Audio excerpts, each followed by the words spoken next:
Welcome to the People Who Read People podcast with me, Zach Elwood.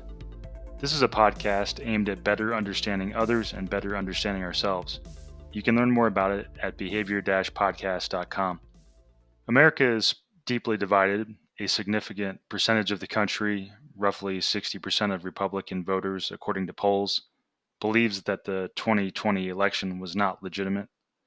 In a previous podcast, an interview with Thomas Popinski, we talked about that topic. We delved into some skepticism I had about what we can really tell from such surveys. For example, are some people who say the election was rigged on surveys just lashing out, just expressing frustration and suspicion, in a similar way to how that may have been the case for some Democrat voters in 2016 who said the same thing about Trump's election.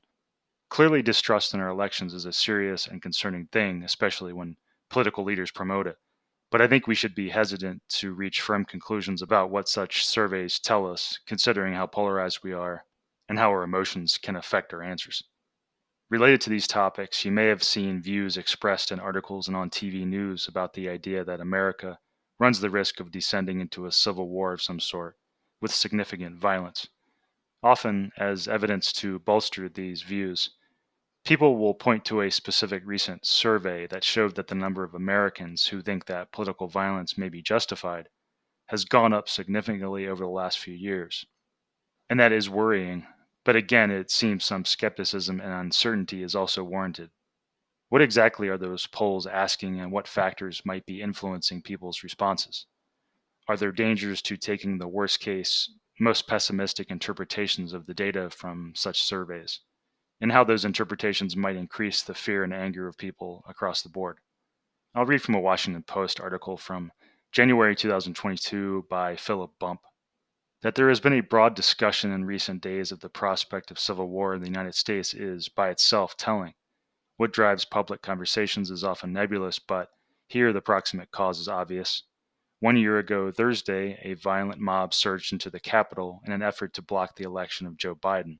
So we've seen a multi-pronged discussion about the willingness of Americans to engage in acts of political violence and how far that willingness might extend. For Vox, Zach Beauchamp spoke with a number of historians and political scientists about the possible trajectories on which the country might be headed. Titled, "How Does This End?" the essay summarizes the predictions of those with whom he spoke.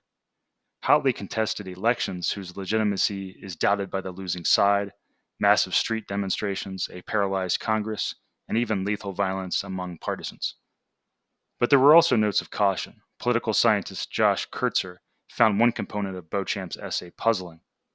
I know a lot of Civil War scholars, and very few of them think the United States is on the precipice of a civil war, Kurtzer wrote on Twitter.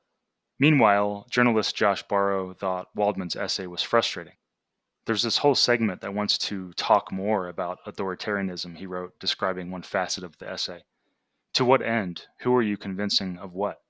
Last month, I spoke with American University Associate Professor Thomas Zeitzoff on this subject. His focus is political violence and political psychology, and he had publicly objected to a different Post column elevating the concerns expressed by Barbara F. Walter. Walter is a professor at the University of California at San Diego who wrote a soon-to-be-published book titled How Civil Wars Start. She was also one of the featured experts in Beauchamp's essay. Zeitzoff's objections were varied.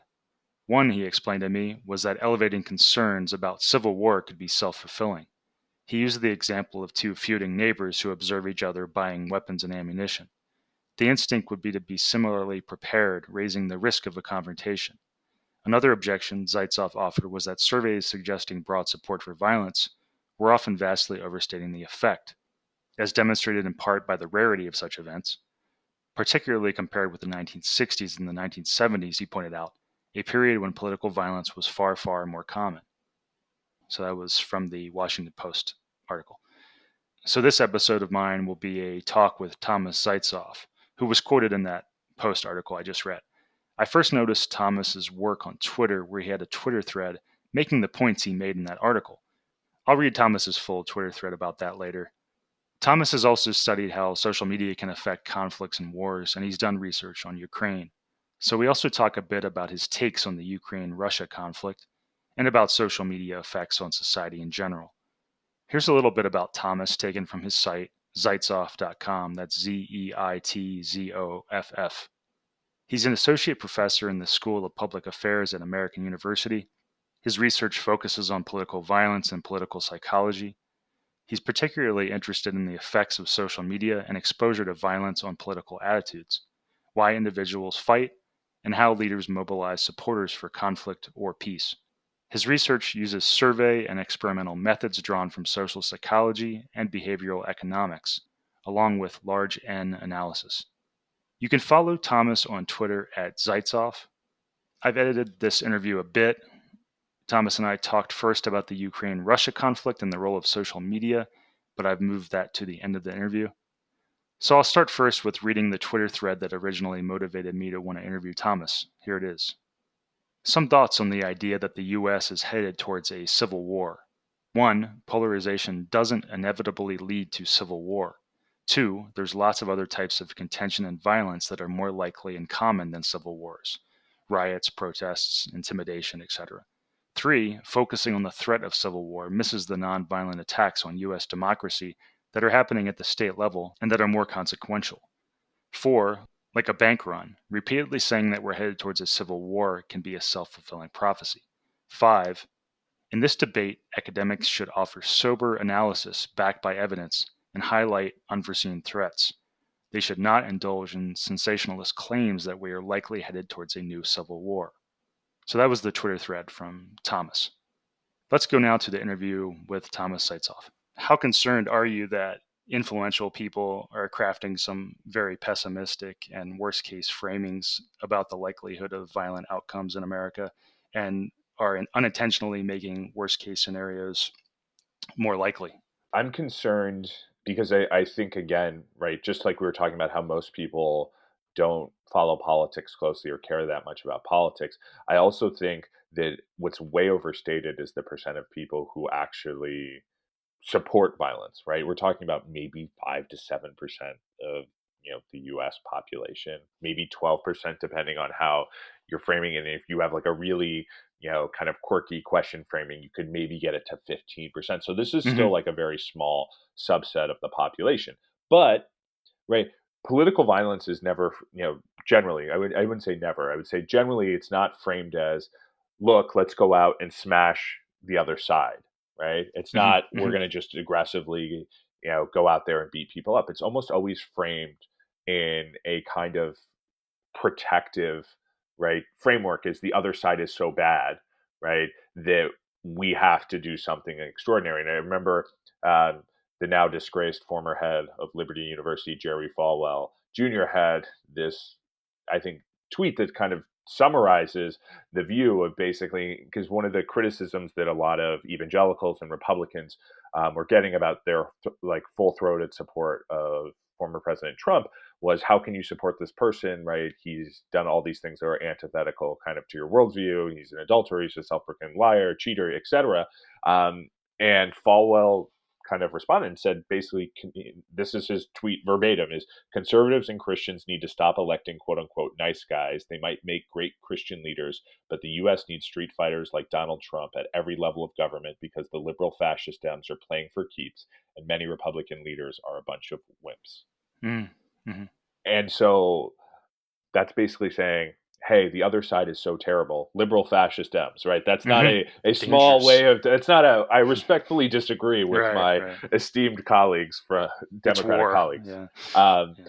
and so I think, when you amp up these perceptions that violence is coming, right? And particularly you amp up the belief that they want to destroy us, Mm-hmm. right?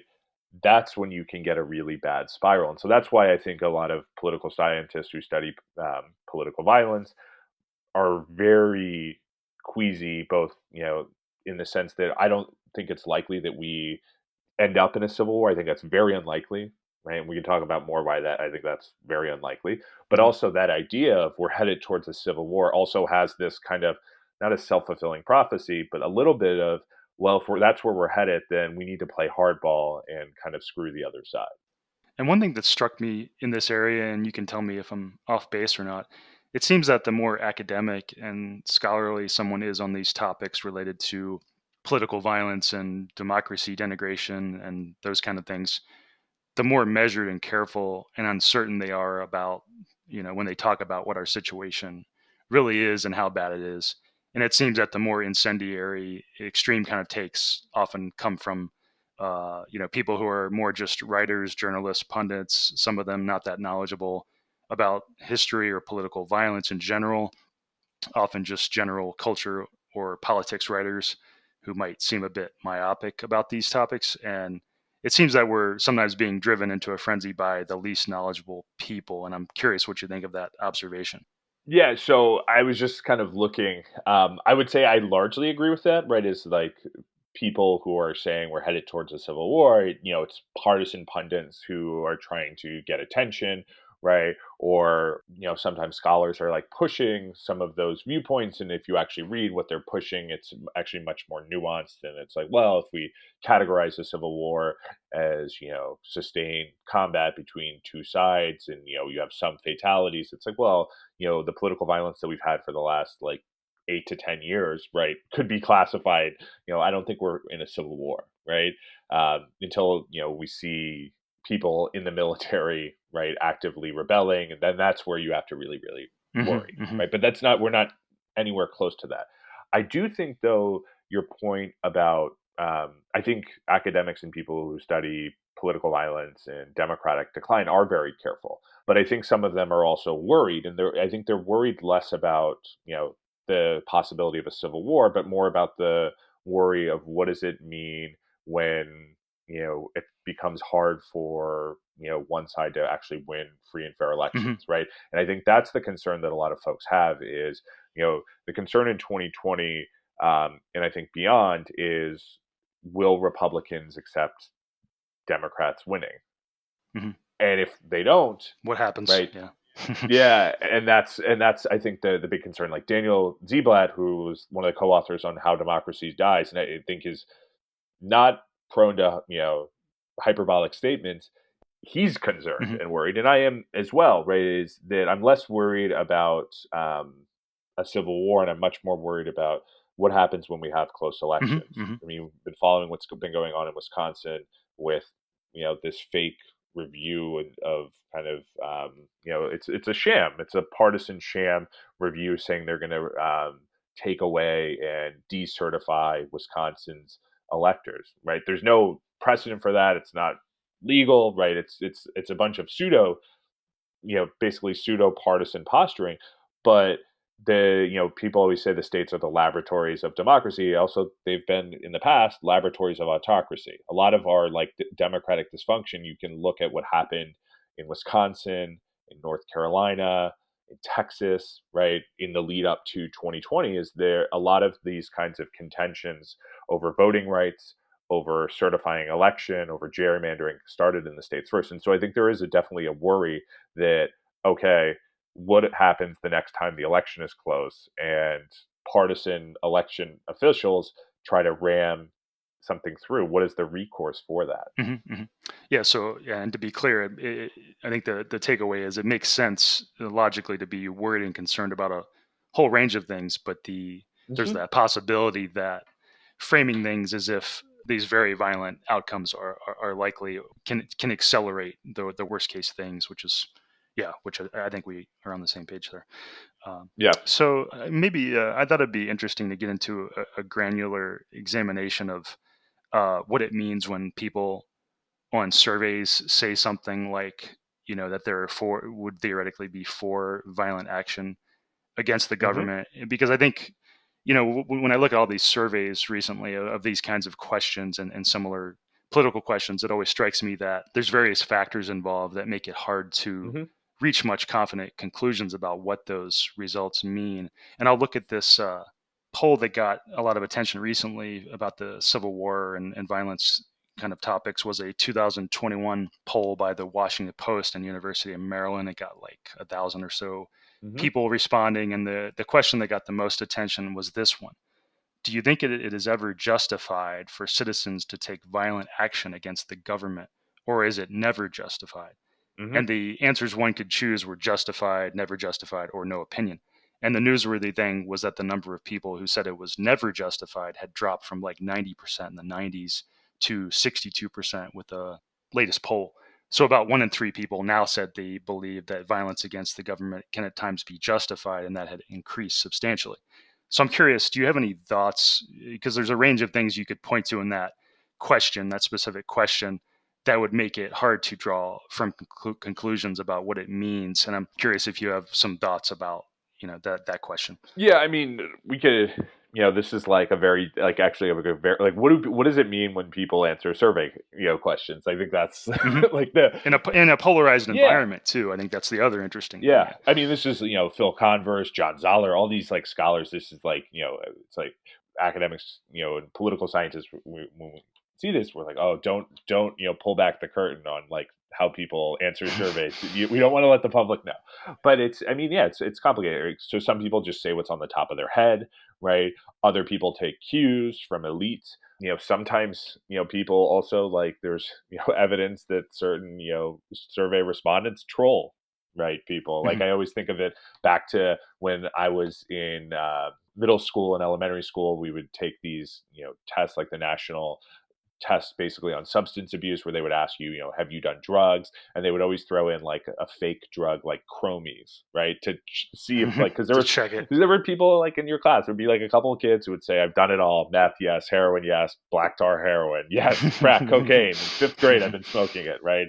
And then, oh yeah, I did chromies. But like that was to pick up people who were trolling. And I think there are people who do that as well. There's some evidence on that. So that's, all the different ways that people can respond. And then when you think about like question wording, right? Are we talking about violence being justified? What do you mean by violence? Are you talking about, taking up arms and actively protesting? Are you talking about maybe some kind of Throwing civil, tea into the harbor. yeah, or civil disobedience that's sort of not violent, but maybe is threatening? Are you talking about getting in people's faces and shouting? So that's a concern. I do think, though, that one thing that is fair is you can criticize a individual survey question for the snapshot that it is, but I do think the trend line is something to worry about for sure, right? Mhm. That's a part where you can say, well, presumably people who've taken this over time, right? Yes, there's issues with question wording and how people respond, but the changes or the shifts in that is something to be concerned about. And I think that's part of, Liliana Mason and Nathan Calmo. One of their arguments, and I think probably one of the more convincing parts of their story, is that, even if violence is rare, right, and rarely acceptable, it's still more common in our politics than it was, 10, 15, Mhm. and 20 years ago. And that's something to worry about. This kind of politics of menace, as some people have put it. And another thing for that survey is, to read from an article about it. Previous surveys were conducted by phone, while the new poll was largely conducted online. And studies have found respondents are more willing to voice socially undesirable opinions in self-administered surveys than when asked by an interviewer. So that was theoretically Yeah.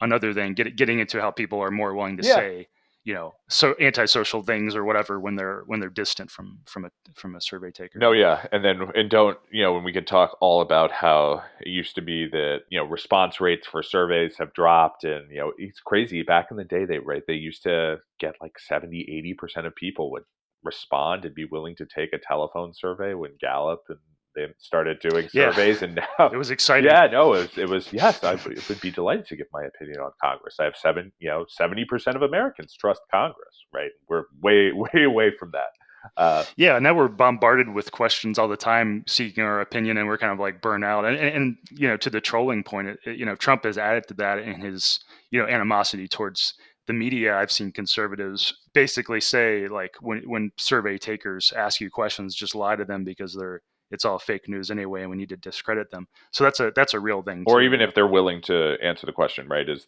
I mean, this is one of the big issues that happened in 2020 and in 2016, right? Is the national vote was pretty accurate, more or less, for Biden, but there were some like really big misses, and especially at the state level.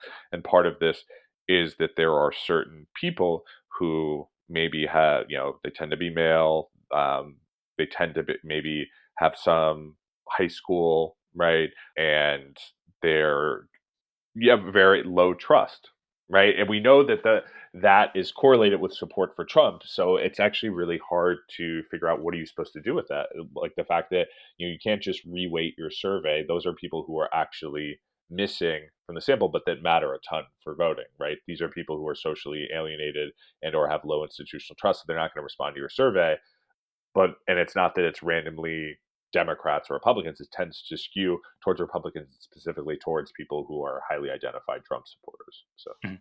And to be clear, I agree that it is a worrisome trend because clearly, we've had street violence and such, and clearly we've had, January 6th and things like that. But yeah, it's just interesting thinking how the fact that we are a very polarized society can lend itself to answering questions that may not be what someone actually feels for various reasons. It can just be to vent or to feel like you're scoring a point against the other side, mm-hmm. these kinds of things. And then another interesting thing that occurred to me about that survey was just the sheer fact that we are so focused on politics on both sides. Like, liberals have analogies they'll make to, World War II or Nazi Germany or whatever, and conservatives have analogies they'll make to the Revolutionary War or what have you, and just being more aware of politics I think would make one more likely to answer yes to that question, because I think it's totally logical to answer yes to a theoretical question that, Mm-hmm. is it ever justified for citizens to take violent action against the government? I mean, clearly, in some universe, even if you don't live in it, it can be justified to take violent action against In a Prague government. Spring, And so Tiananmen Square. yeah, it's like the question itself was not about America. Even, it was just a theoretical question, and it made me think. Well, yeah, I would answer yes to that because obviously it's theoretically justified at some point. So I think there's an element of like even just being more aware of politics and political history would make one more likely to answer yes to that question, which we're all more focused on politics these days in general. No, I think that's a Yeah, good point. it gets to these, questioning these survey results, which I think they're valuable. Don't get me wrong, and they do tell us important things. But I think it's getting back to our main point of like questioning, being skeptical of the most extreme interpretations of these things is a good thing to be. Yeah. Yeah, no, and I think it also suggests. I mean, my view is that surveys are really useful and helpful for a lot of reasons for getting the pulse. How do people feel on issues, etc. But I think if we want to know where do we need to be concerned, it's at the elite level, right? That's the level, right? Hmm. When we're talking about party activists, people who are serving in our election administration. The fact that we have partisan elections is also that's we can talk about that in a second. But I think that's where we want to be concerned is right. Who are the people who are very politically active, who are running caucuses and primaries and are shaping party platforms and are vetting candidates? How do they feel Hmm. about Hmm. political Hmm. violence on the other side? And that there, I think, is actually, I think you can say that that's where we should be concerned in some respect. Not so much about political violence, but about particularly respect for democracy. That's a great point, and I think I often point out that, it's very important to distinguish between citizen behavior and political elite, a political leader behavior. You'll sometimes see people make that conflation that they are similar or the same. Like somebody, for example, might say like, well, I'll excuse Trump's behavior because of what these liberal citizens are doing. And it's like, that is those are two completely different things. Like I would Mm-hmm. never base my judgment of a leader and what their morality or the ethics based on what some random citizens are doing, because we have all kinds of citizens, and I don't expect very much from them, basically. So I think it is a very important point to distinguish those two things, and I think it gets into the basic polarization dynamics of tending to equate the entire other side as being like as bad as the worst people in that group, which is one of the fundamental drivers of polarization. So yeah, distinguishing between that is super important. Can I just want to add, I think, because I think this can even like clarify what happened on January 6th. So if we were to do a counterfactual kind of a what if history, imagine that you still have the Stop the Steal rally, you still have that movement, but Trump is not parroting it from the White Hmm. House, Hmm. right? So we've always had fringe movements in Congress, right? And I Hmm. think that's the unique part of Trump. In many ways, there are a lot of unique parts, right? But I think that's one of the most important things is that he governed, and his rhetoric and his bombast, that like a far kind of first term member of Congress, right, just trying to get attention, an outsider, and that spilled over into the rhetoric about stop the steal, and the fact that there's always been Paul Gossers, there's always been Rand Pauls, Hmm. there's maybe a few more of them in some sense because of polarization, but it's the fact that Trump was there from the president saying all those things that I think really that was the signal, right? Hmm. Hmm. Because if the signal, right, if we think about this, in terms of a coordination story, right? If a few members of Congress say something, people aren't going to, people will say, oh, look what they said, but it's not going to have the same effect as the leader of the party and the president of the United States is saying the election is stolen. You need to be strong because they're not going to be strong. Go Hmm. tell them, Hmm. Hmm. right? Yeah. I think that matters a ton. Huge, yeah, huge. And I think it gets to this, being careful with where we direct our anger too, because to me, my criticism is directed at the people I believe are directly responsible. Unless my anger and criticism is much less directed at, the voters, for example, because I think voters can be influenced. They can, when the president says something, they're going to be influenced, right? It's understandable in many ways how people come to believe things we strongly disagree with, even if we Hmm. think they're wrong. So I think, yeah, I think it points to being, thinking about where we direct our anger and our criticism, because acting as if, a Trump voter who believes the election is rigged is an evil person who wants to destroy America is just as unhelpful as a conservative acting as if liberals are trying to destroy America. It lends itself to these large scale us versus them, we're at war kind of feelings, when we should really just be focusing on these people that we can point to as being directly responsible. I just think it's helpful to think in those terms. Yeah. Yeah. No, and I think one thing that's important to point out, like there's two things like I always think is, as somebody who's spent a lot of time studying politics outside the US, is compared to many other countries, right? We have this kind of weird combination is that we have very strong partisan polarization. So people feel very attached. They're increasingly less likely to vote across the aisle on all sorts of issues. But we also have comparatively weak parties, right? So parties in many other countries, right, they have internal elections. They're able to ferret out like people who maybe aren't in the best interest of joining their party, right? So somebody like Donald Trump never would have been allowed to run in Germany besides for his views, or in Israel besides for their views, but because he wasn't even really a member of the party, right? Hmm. Before, Hmm. like, so he never would have been allowed to be in that same position. And so I think that's one of the criticisms of kind of the US sort of system that we have, at least the party system we now have, is that, there's a lot of criticisms you can make about the smoke filled backroom deals that used to go on, Hmm. in party conventions and other things. But there's a reason party leaders, right? Parties are not democracies, right? That's, I think, the other thing that people tend to conflate. Political parties don't, and in many cases, the most effective political parties are not like purely democratic, right? They are ways to basically funnel and sift through candidates who would be good electoral candidates and also Hmm. protect the party brand.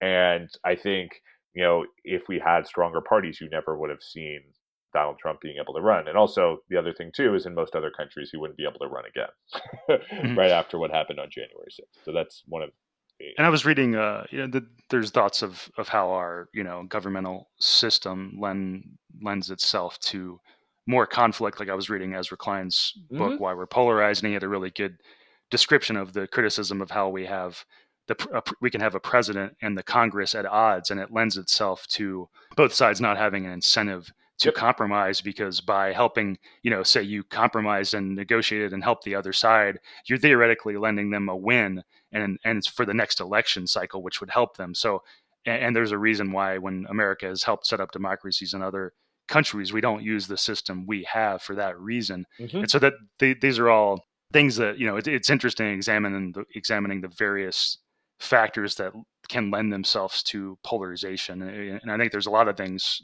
that lend themselves to polarization. Yeah. No, and I think the point that you made, like the one of the biggest points, right, is the fact that in the US, if you get 50.001% of the vote, you get everything, right? And the person who got 49.999, sorry. And Mm-hmm, what that mm-hmm, does is that, especially with polarization, that just raises the stakes of every election, mm-hmm. right? Whereas in a proportional representation system, it's like, oh, well, they get 6 seats and we get 5. That's not essentially that's not do or die, right? It's not that we went from having complete representation to having no representation. It's they have slightly more than us, right? And that helps lower the temperature. I mean, this was the political scientist Juan Linz. This was always what he called the perils of presidentialism, right? And he always had this famous quote that basically said, presidential systems like the United States are inherently unstable, Mm-hmm. with the exception being of the United States. I think Yeah. that has changed. Yeah. Is he still alive? What's he saying No, now? he actually passed Oh, away recently. So that oh, I was, see. Well, yeah. yeah. And Yeah. I'm sure he would have been interested to see how things turned out. So have we not touched on something that you wanted to talk about in either in your research or in things we've talked about? I mean, one thing that I would say too is right about when you're talking about the Civil War stuff, kind of circling back to why the U.S. is not headed towards a civil war, is one of my colleagues and friends, Dan Silverman, pointed out is like the top predictors of a civil war are poverty, a weak state, and lootable resources, and we don't really have any of those, right? Mm-hmm. Especially the kind of weak state. It's hard to see like the FBI and all of the different homeland security apparatuses that we have just basically saying, yeah, that's great. We're totally going to allow this to carry on. What's very clear is when the FBI and the full weight of the U.S. state decides this something is a threat, they have the capacity to take it down, and I think pretty effectively. And so I think that's whenever somebody tells me a story about how we're headed towards a civil war, I'm like, Mm-hmm. explain to me that sort of causal logic. Well, and the lack of geographic separation seems pretty significant too. I mean, we're so interspersed. When I've thought through how that would look, it just seems I can't even imagine how it would play out. I mean, I think it's much more logical to envision like a limited violent interaction in the Capitol or things like this. Hmm. But yeah, Yeah. it's just really hard to imagine how it would play out. Yeah. And just because we don't have civil war doesn't mean we don't have contention and political violence. I Hmm. think Hmm. that's, there's, it's, as we've seen, and I also think it's helpful to sort of zoom out a little bit in that COVID, fingers crossed, things are starting to open up more. And this pandemic wave hopefully will recede, right? And hopefully, that's where we're headed. But, we've lost, close to 1 million Americans. And this was a period of time that was a social pressure cooker. Like if you were to say, Hmm. hey, I'm going to figure out a way Yeah. to basically heighten as many social stressors as I can, it's okay, have a massive pandemic, close all the schools, put a lot of people who are unemployed, have a contentious election, have some of the largest social protests associated with Black Lives Matter right in the country. It's not surprising that feels like a very kind of heightened, stressful period, because this is the definition of Emile Durkheim, the famous French sociologist, who talked about ennui, right? Social stress Mhm. disorder, right? Existential This was angst. Yeah. yes, Yeah. exactly. Well, totally. Um, That's what worried me so much when COVID started. I was like, oh my, because I was always thinking like, well, we're okay as long as something really bad doesn't befall which us, is and always then a terrible attack. You can't yeah, put those words out there. I know. That's but when because during Trump's term, I was always really pessimistic, and I was like, as long as nothing really bad hits the economy, and then bam, yeah. Uh, Yeah, but that Chekhov's gun. that Yeah, gets too, yeah. The gun has to go off. Yeah, it's a bad yeah, script we're in, or the simulation or yeah, whatever.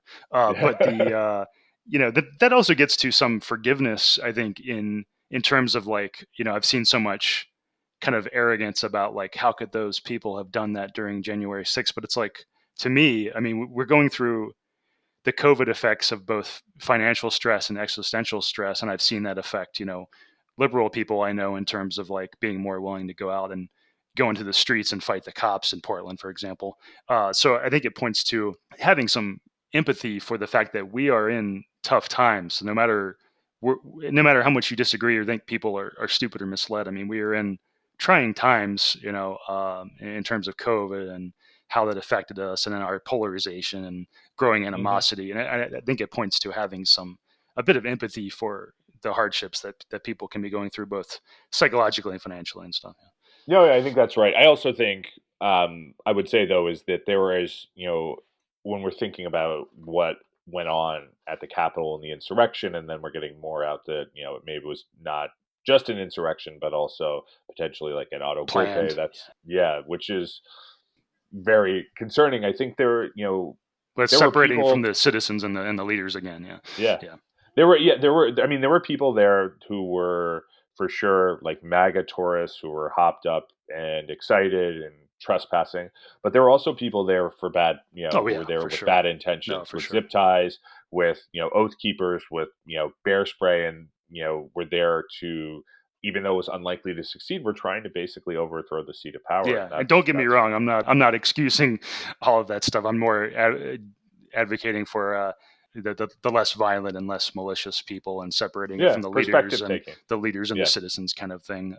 But yeah, I think there is something to thinking about how the DC police were woefully unprepared. It was clearly obvious that they did not think that a conservative crowd would do what they did. And it's interesting to think about how if they had just been slightly more prepared, like none of that stuff would have ever happened, I don't think. And there's kind of something to, in a different universe, they completely prevented any violence from getting out of hand, and it would have been just a standard protest in some ways. But yeah, not to say that this is not serious, because I fully believe it's serious, but it's just, there's a number of factors that went on that day, including like incompetent preparation by the police, in my opinion. So I think that's completely right. It's kind of shocking that they knew and were monitoring, and yet there wasn't. Pretty sad. I mean, because I fully expected it to be much worse than it was. Like, I knew something was going to happen that day, and a lot of people did.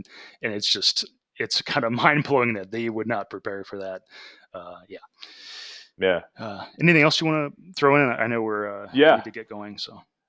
Yeah, no, I mean, I would say my last thing is, it's not a hobby horse, but I do think one of the things that's also interesting is to think, about, okay, what are sort of the future sort of cleavages and kind of lines of conflict that we're likely to see in kind of American politics and American society going forward. And my feel and my view is that the Biden presidency and kind of this period has actually kind of masked one of the big cleavages that I think is going to rear its head going forward in a pretty dramatic way, and that's the generational divide between boomers and kind of everyone else.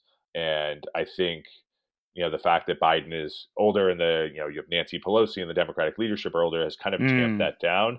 But if you look at the political views of, baby boomers versus Gen Z and millennials, and especially as an elder millennial myself, who, coming into my prime voting years, right, I think that's only going to be accentuated, because if you look at the views on racial issues, on the economy, on the environment is a huge one, right? Where it's just diametrically opposed. And especially as boomers retire en masse and are like, well, I don't, why should we have a social safety net? I want my social security check, right? I think it's going to be a pretty dramatic axis of conflict. And it's also a demographic one as well, because younger generations, my generation and Gen Z are more diverse. There are more non-white people, right? And so I think a lot of the sort of Trumpy angst, and if you look at voting demographics, it kind of bears this out, right? Is that it is also this generational conflict that, again, has been sort of tamped down, but I think will increasingly rear its head. And in fact, this is what I've argued to my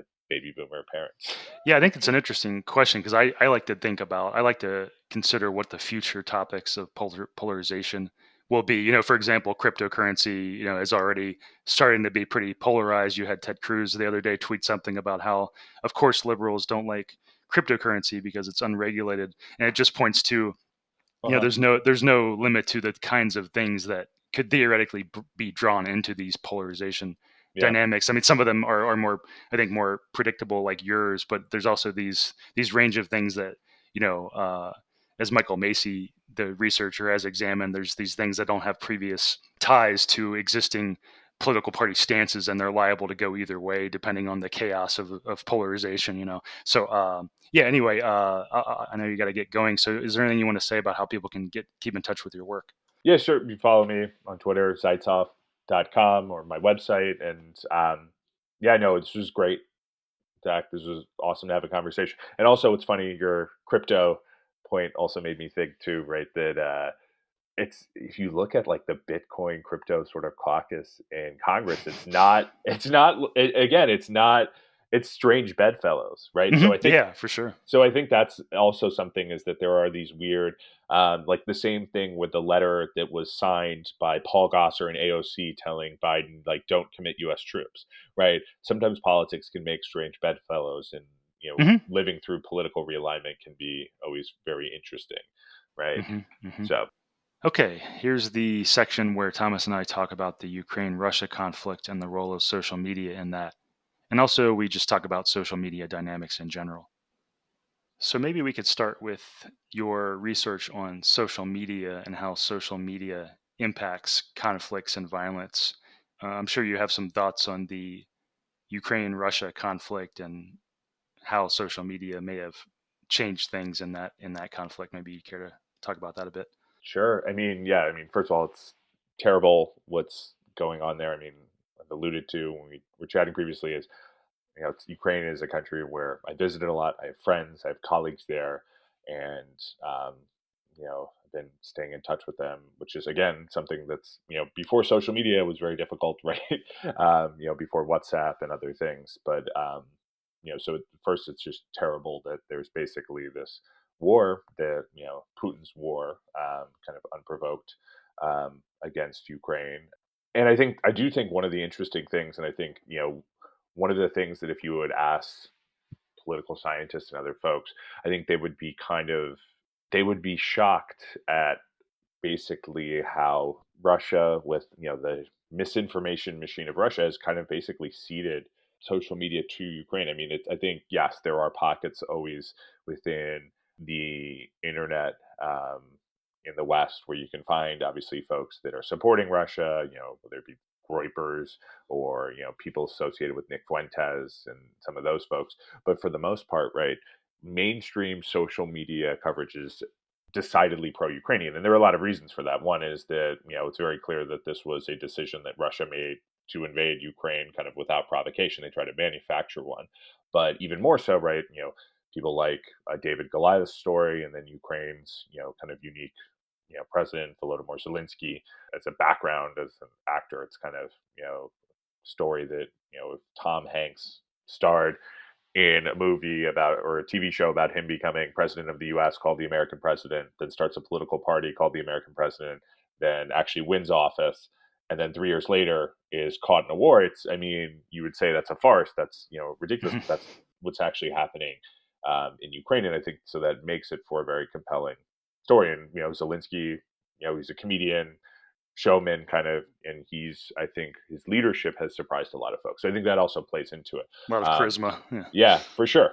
So yeah, I mean, I think social media has played a big part, but I think it has been way more lopsided towards Ukraine and rallying folks. Yeah, I'm curious about that, because the one thing that strikes me there is you would expect Russia, with all of their history of being pretty skilled, or at least very focused on disinformation and manipulation, you would think all the things that have happened would be foreseeable. Putin's supposed to be smart and good at manipulation and things like that. So I'm kind of curious, like, why do you think Putin wouldn't have foreseen the things that are happening now as happening? Yeah, I mean, so one of my colleagues had like this great thread, is like, what are how has the large scale Russian invasion of Ukraine changed? What have you updated after, the invasion? And I think one of them, and, I remember talking to another colleague who said, that Putin is, I think, much more ideological than the West. I think many people realize, right? And I think that's Mm. kind of been revealed, right? Is that he's way more ideological in making these choices. I also think the other thing too is, right, is we talked about, oh, the Russian disinformation machine, and I'm more of kind of a skeptic in terms of, like, I think a lot of people, it's very easy to blame, like, like include that social Hmm. media did it, right? Social media murdered Hmm. American democracy or something like that, which I think is one, besides being like hyperbolic, is also like incorrect.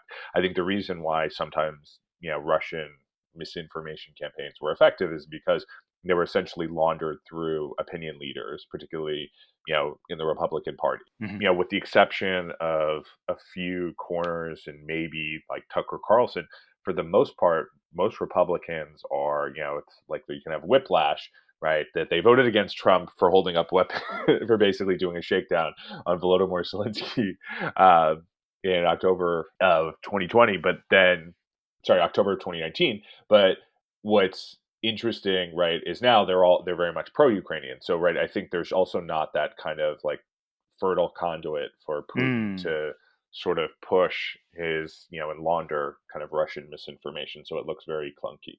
Anything you want to say about your past research into social media and how it affects conflicts and how you see that playing out now? I think there is a tendency to view social media as this great kind of persuasion machine. And I actually think persuasion is really hard.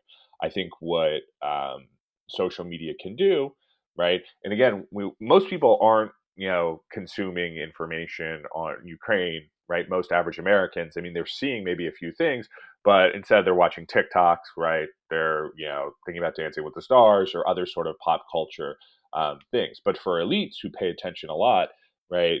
This has been, a way for them to get a window into the conflict, and particularly a pro-Ukrainian window into the conflict. And the Ukrainians have done a very good job of this. And I think a lot of people are surprised at the swiftness of sanctions towards Russia, and also towards European Union support for Ukraine, whether it be weapons, um, other kinds of financial guarantees, right?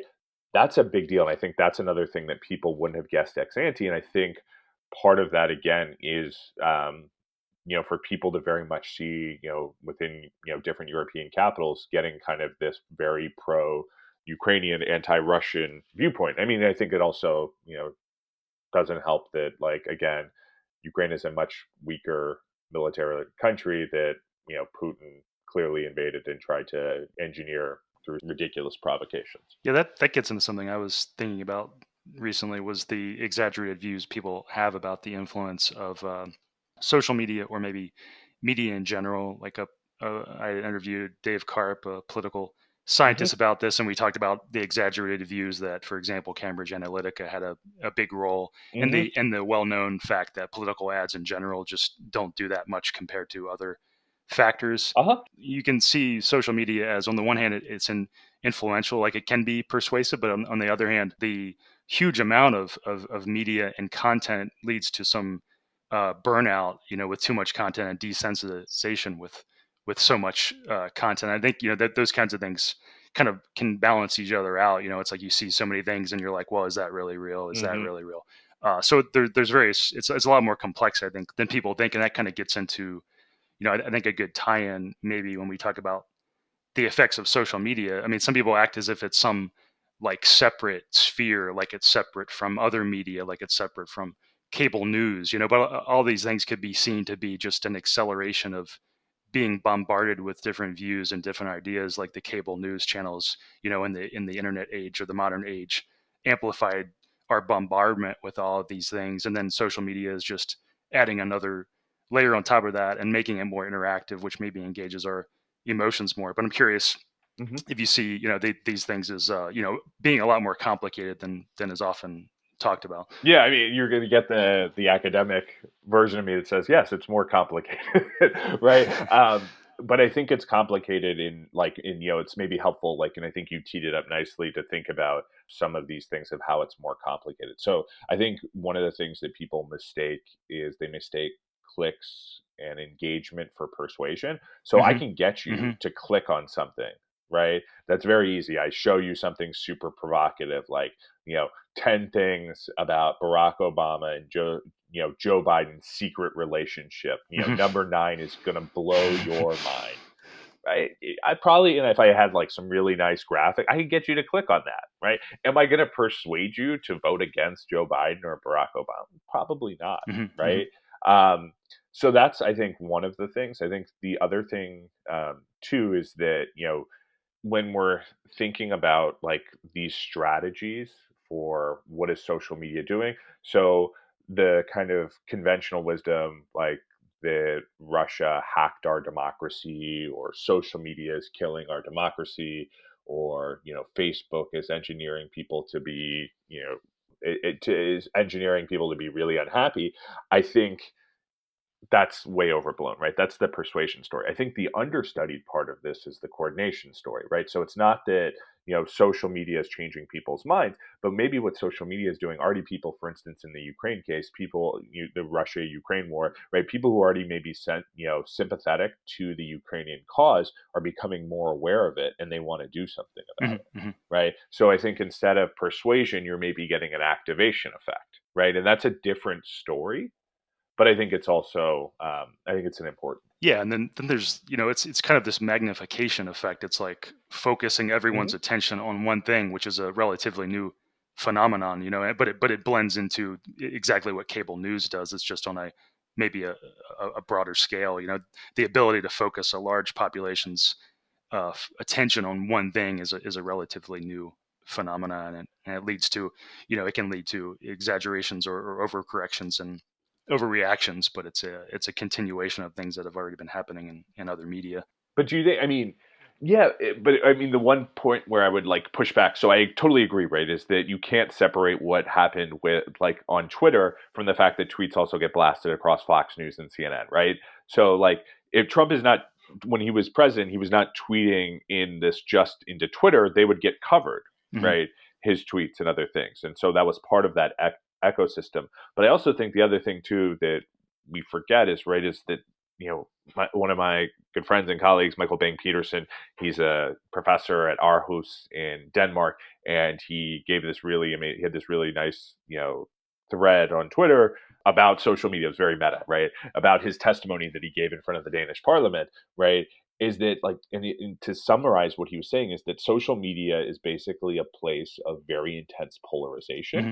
right? Where people, it's kind of like the angriest corners of politics. A little note here. Previously, I interviewed Kevin Arsenault, who worked with Michael Bang Peterson on research into so-called need for chaos views. The need for chaos views are antisocial and burn it all down views that a surprisingly large number of people seem to have these days, at least according to that research. Kevin and I talked about what the causes for those views might be and how social media might give people with those views more power. Back to the interview.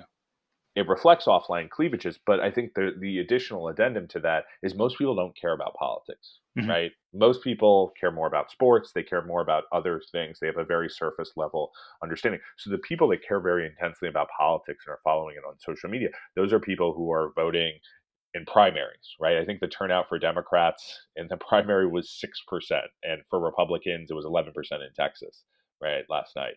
That tells us something, right? That tells us, again, that again, we're getting a very skewed view of the world, that social media reflects things that are important, but it's not a pulse of the nation, so to speak. Right, and then and then the worrying nature of polarization is like people who previously, were not that interested in politics are increasingly drawn into these conflicts because it starts to feel like not just a political thing, but a cultural thing, or even a Hmm. war thing. So it becomes, it becomes bigger than politics in a way for many people, and it starts to take on that form the worse things get, I would say. Yeah, no, I think your point is right. Is like, I think there have been like polls that have been done about sort of people like who don't want to talk about politics at Thanksgiving, and how that number has like increased across Yeah. time linearly, right? So I do think one of the dangers, and you pointed out about polarization, is when people's party or who they voted for is not simply, it's not simply just a this is who I voted for, but it also is a signal of this is the kind of car or truck I drive. This is the kind of sports I watch. I'm not a vegetarian or a latte sipping liberal, right? I Yeah, eat just meat. how much I hate the other Yeah, side. Yeah. yeah. So, and I think that's like the part where that's kind of concerning in some ways, is when it kind of tips over into More other emotional. aspects. Yeah. This has been the People Who Read People podcast with me, Zach Elwood. That was an interview with political scientist Thomas Zeitzoff. If you want to look at some resources mentioned in this interview, go to my site, behavior-podcast.com, and check out the entry for this episode. If you enjoyed this episode, I think you'd also like some previous episodes I've done on similar topics, like the interview with Thomas Popinski, where we examined the question, how many Trump supporters actually believe the 2020 election was rigged? If you've enjoyed this podcast and found it interesting, please consider sharing it on social media and recommending it to your friends and family. I make no money on this podcast currently, and I spend a significant amount of time on it, so I'd appreciate anything you could do to help me find more of an audience. Also, if you'd leave a review on iTunes or another podcast platform, that would also be hugely appreciated. I also have a Patreon if you wanted to donate some money to encourage me in this work. That's at patreon.com/Zach Elwood. That's ZACHELWOOD. You can follow me on Twitter at @apokerplayer. Thanks for listening. Music by Small Skies.